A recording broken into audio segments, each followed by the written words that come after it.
আসসালামু আলাইকুম। আমি একদম ভূত হয়ে গেছি। ঘুমাইছিলাম একদম ভূত, চুল দিয়ে ভূত। ঘুমাইছিলাম এলোমেলো হয়ে।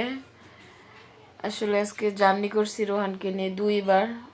একদম ক্লান্ত হয়ে গেছি। এই যে ঘর বাড়ির অবস্থা সব এলোমেলো হয়ে আছে, কিচ্ছু ভালো লাগতেছে না। আর এই যে রোহান বাবু এখনো পড়তেই বসে নেই। রোহানকে পড়াইতে বসাইতে হবে, ঘর গুছাইতে হবে, ফ্রেশ হইতে হবে। এই জন্য কেউ যদি থাকতো, গরম গরম একটু চা করে দিত, খাইলে ভাল লাগতো, মনটা ফ্রেশ হয়ে যেত। যাই হোক, ঘাড়ও ব্যথা করতেছে। আমি যাব দোকানে, দোকান থেকে যাই দুধ নিয়ে আসি, দুধ চা করে খাই একটু, আর ফ্রেশ হই, তারপরে ঘর গুছাই।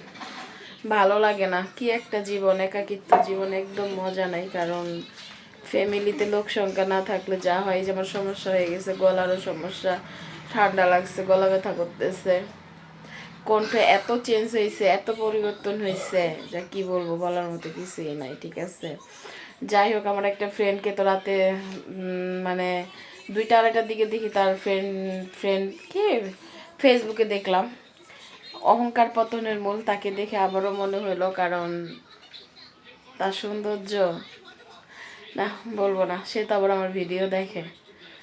তো সবাই দোয়া করবেন আমি যেন ভালো থাকি, সুস্থ থাকি। আমার একদম ভালো লাগতেছে, এই গলা ব্যথা, মানে টনসিলের সমস্যা, একটুতেই ঠান্ডা লাগে, ঠান্ডা লাগলেই গলা ব্যথা, ঢোক গিলতে পারি না। তো যাই হোক, একাকিত্ব জীবন আর ভালো লাগে না। জানি না কি আছে কপালে, ঘাড় ঘোর সব। আমার আসলে প্রেশারও লো হয়ে গেছে। এখন একটু দুধ চা খাবো, 2টা ডিম খাবো। তো ভালো থাকেন, আল্লাহ হাফেজ। এই যে রোহানের তো পরীক্ষা 4 তারিখে। 4 তারিখ আজকে শেষ, পরীক্ষা শেষ। আবার 8 তারিখে পরীক্ষা। ওকে এখন পড়াইতে বসাইতে হবে। ও কতটা কি বলবো, আমার সাথে প্রমিস করছে আমি যা বলবো তাই শুনবে। তারপরও এই যে টিভি দেখতেছে।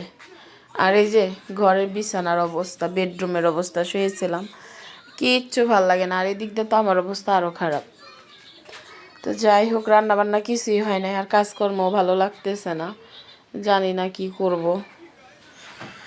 উফ, একটা ছোট বোনও নাই যে বলবো আয় আমার ভালো লাগতেছে না, আমাকে একটু হেল্প করে দিয়ে যা। এই একাকিত্ব জীবনের কষ্ট, বুঝছেন। ভালো না লাগলেও সংসারে কাজকর্ম করতেই হবে।